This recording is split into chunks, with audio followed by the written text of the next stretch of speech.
What if nagpapanggap ka lang, ginagaya mo lang yung salita ni Twix at saka yung itsura niya? Ha? Ano?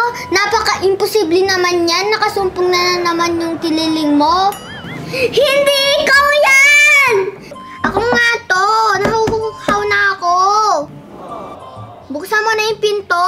Sigurado ka ba? Ikaw yan, ha? Oo. Wait lang. Baka mamaya may nag-hold up sa'yo. Nakatutok yung baril. Tapos tinatakot ka lang para magsalita ka. Ano ba yan? Lakas talaga ng kililing mo. Ako nga to, si Twix.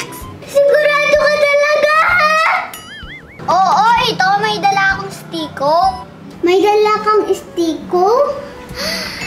Sabi ni Mama, huwag magpapagutom.